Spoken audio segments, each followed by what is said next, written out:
हरे कृष्णा भक्तों, सविता भक्ति चैनल में आप सभी का स्वागत है। आइए तो आज हम नरसिंह जयंती क्यों मनाई जाती है वो जानते हैं। भक्त प्रहलाद को तो आप सभी जानते ही होंगे। भक्त प्रहलाद की मान मर्यादा की रक्षा हेतु वैशाख शुक्ल चतुर्दशी के दिन भगवान नरसिंह के रूप में प्रकट हुए थे। इसीलिए बैसाख में यह तिथि एक पर्व के रूप में मनाई जाती है। इस व्रत को कोई भी कर सकता है। हर नारी नर को यह व्रत करना चाहिए।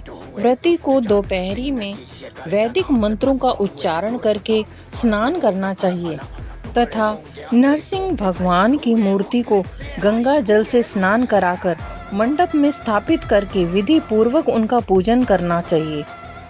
वैशाख के महीने में ब्राह्मणों को यथाशक्ति दान, दक्षिणा, वस्त्र आदि देना चाहिए। सूर्य अस्त के समय मंदिर में जाकर आरती करके ब्राह्मणों को भोजन कराना चाहिए। इस विधि से व्रत करके उसका पारण करने वाला व्यक्ति लौकिक दुखों से मुक्त हो जाता है। आइए तो जानते हैं इसकी कथा के बारे में। ऋषि कश्यप जो राजा थे, राजा कश्यप के हिरण्याक्ष और हिरण्यकश्यप नाम के दो पुत्र थे। राजा के मरने के बाद बड़ा पुत्र हिरण्याक्ष राजा बना, परंतु हिरण्याक्ष बड़ा क्रूर राजा निकला। तब वाराह भगवान ने उसको मौत के घाट उतार दिया। इसी का बदला लेने के लिए उसके भाई हिरण्यकश्यपु ने भगवान शंकर को प्रसन्न करने के लिए कठोर तप किया। तप सिद्धि होने पर उसने भगवान शंकर से वर मांगा, मैं न अंदर मरूं न बाहर, न दिन में मरूं न रात में, न भूमि पर मरूं न आकाश में, न जल में मरूं, न अस्त्र से मरूं न शस्त्र से, न मनुष्य के हाथों से मरूं, न पशु द्वारा मारा जाऊं। भगवान शिव तथा अस्तु कहकर अंतर ध्यान हो गए। भगवान से यह वरदान पाकर वह अपने आप को अजर अमर समझने लगा। उसने अपने को ही भगवान घोषित कर दिया। उसके अत्याचार इतने बढ़ गए कि चारों ओर त्राही माम मच गया। इसी समय उसके यहाँ एक बालक का जन्म हुआ जिसका नाम प्रहलाद रखा गया। प्रहलाद की माँ भगवान में विश्वास रखने वाली थी। प्रहलाद के बड़ा होने पर एक ऐसी घटना घटी कि प्रहलाद ने अपने पिता को भगवान मानने से इनकार कर दिया। हिरण्यकश्यपु ने अपने बेटे को समझाया, बहुत समझाया कि मैं ही भगवान हूँ, परंतु इस बात को मानने के लिए वह तैयार नहीं हुआ। हिरण्यकश्यपु ने उसे मारने के लिए कई उपाय किए, परंतु प्रहलाद ने अपने पिता को भगवान मानने से इनकार कर दिया। घटना यह थी कि कुम्हार के आवे में एक बिल्ली ने बच्चे दिए थे। आवे में आग लगाने पर भी बिल्ली के बच्चे जीवित निकल आए। प्रहलाद के मन में भगवान के प्रति निष्ठा बढ़ गई, परंतु हिरण्यकश्यपु के अत्याचार बढ़ते गए। एक दिन उस नन्हे बालक प्रहलाद को एक खंबे से बांध दिया और तलवार से वार किया। खंबा फाड़कर भयंकर नाद करते हुए भगवान नरसिंह प्रकट हुए।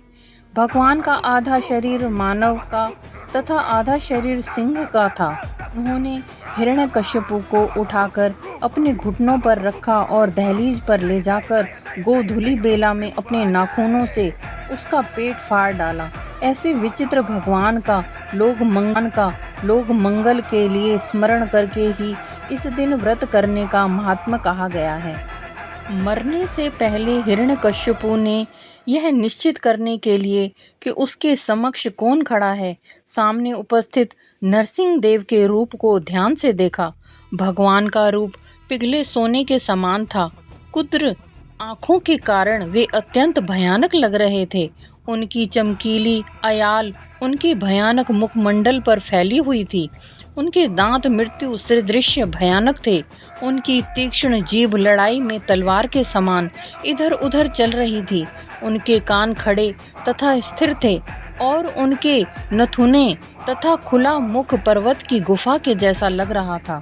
उनके जबड़े फैले हुए थे जिससे भय उत्पन्न हो रहा था।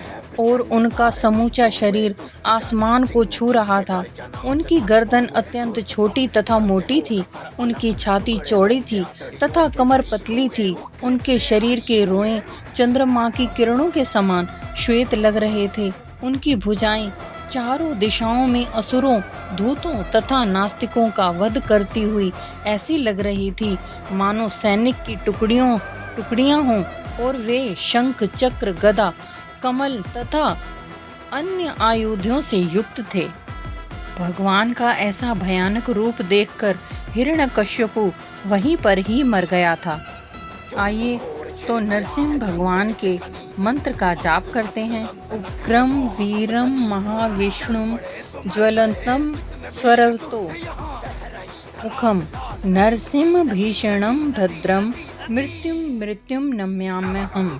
मंत्र का जाप करते हुए आप सभी उनसे प्रार्थना कीजिए, व्रत रखिए कि हे गोविंद, हे केशव, हे जनार्दन, हे वासुदेव, हे विश्वेश, हे विश्व, हे मधुसूदन, हे विश्वरूप, श्री पद्मनाभम, श्री पुरुषोत्तम, पुष्काराक्ष नारायण, हे अच्युत, हे नरसिंह देव, मैं बार बार आपको सादर नमन करता हूँ। मैं भगवान नरसिंह को प्रणाम करता हूँ। हे नरसिंह भगवान, मृत्यु के समय जब मैं अत्यंत कठिनाई में रहूँगा, जब मेरी सभी इंद्रियां दुख से पीड़ित होंगी, उस समय हे कमल नेत्र, आप कृपा करके संगनी रमा देवी के साथ मुझे अपना दर्शन देने प्रकट होना।